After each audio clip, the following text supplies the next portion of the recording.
Embrasser l'imperfection pour grandir et se transformer. Introduction. Le paradoxe de l'imperfection.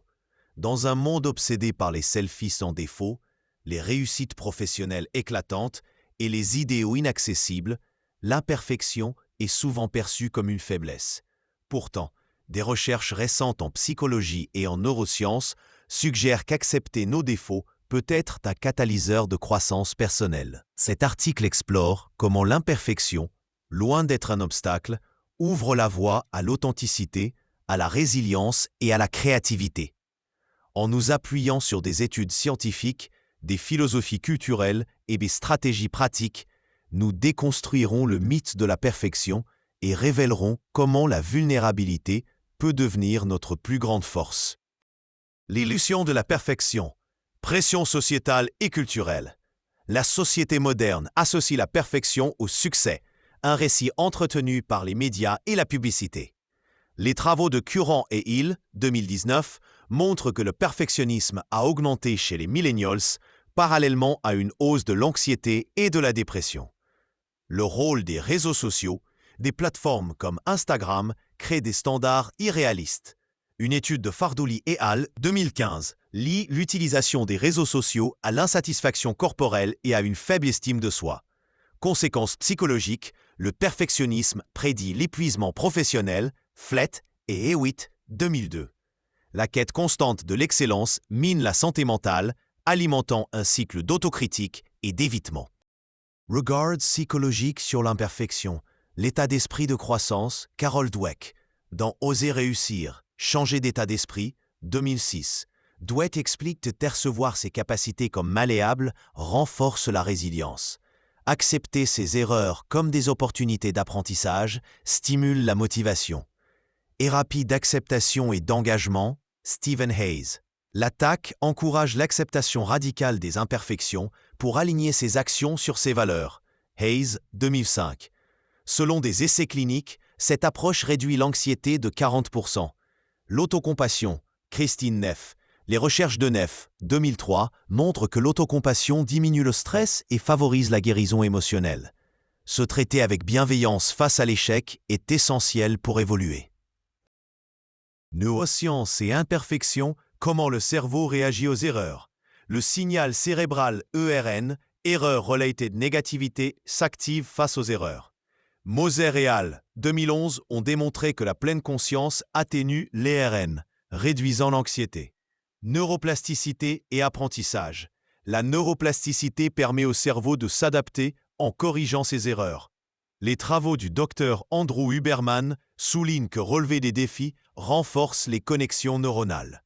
Pleine conscience et réorganisation cérébrale, dans Le cerveau addict, 2017, le Dr Judson Brewer explique comment la pleine conscience brise les schémas de pensée négatifs, favorisant l'acceptation de l'imperfection. Perspective culturelle et philosophique, Wabi-Sabi, l'art japonais de l'imperfection. Leonard Cohen, dans Wabi-Sabi, 1994, célèbre la beauté de l'éphémère et de l'asymétrie.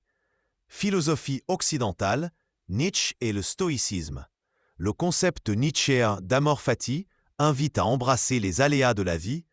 Le stoïcisme prône la résilience par l'acceptation de ce qui échappe à notre contrôle. L'imperfection dans l'art, des artistes comme Frida Kahlo ont transformé leur souffrance physique et émotionnelle en chef-d'œuvre, illustrant la puissance de la vulnérabilité. Études de cas et transformation personnelle. Témoignages inspirants. Un PDG raconte comment accepter l'échec a stimulé l'innovation. Le TED Talk de Brené Brown sur la vulnérabilité a touché des millions de personnes. Succès clinique, des études montrent que la TAC aide des patients à surmonter le perfectionnisme en se reconnectant à leurs valeurs. Entretien avec des experts. Les psychologues Dr Suzanne David et Dr Adam Grant discutent du lien entre imperfection et créativité. Stratégie pratique pour embrasser l'imperfection. Exercice de pleine conscience. Méditation guidée pour cultiver l'autocompassion. Technique cognitivo-comportementale, reformulation des pensées négatives via des exercices de TCC. Pratique de vulnérabilité, journaling quotidien, pour affronter la peur de l'échec. Preuves scientifiques. Méta-analyse sur le perfectionnisme. Curran et Hill, 2019. Le perfectionnisme est corrélé au risque suicidaire. Étude sur l'autocompassion, Neff et Germer, 2012. Des ateliers d'autocompassion réduisent la dépression de 30%. Expérience sur l'état d'esprit de croissance. Les interventions de Dweck en milieu scolaire améliorent les résultats des élèves.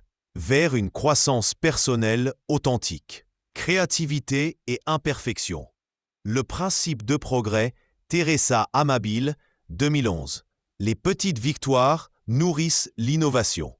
Relation authentique, la vulnérabilité renforce la confiance, Brené Brown, Le pouvoir de la vulnérabilité, 2012. Épanouissement à long terme, Angela Duckworth, dans Grit, The Power of Passion and Perseverance, 2016, lie la persévérance à l'acceptation des défis. Conclusion. La beauté de l'imperfection.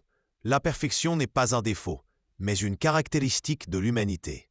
En renonçant aux idéaux inaccessibles, nous libérons créativité, résilience et joie. Comme le chantait Leonard Cohen, il y a une fissure en toute chose, c'est ainsi qu'entre la lumière. À la fin de cet article, je vous invite à laisser un message d'encouragement, un commentaire et à vous abonner à ma chaîne. Pour votre bien, cher auditeur. Je publie quotidiennement des articles audio sur le développement personnel.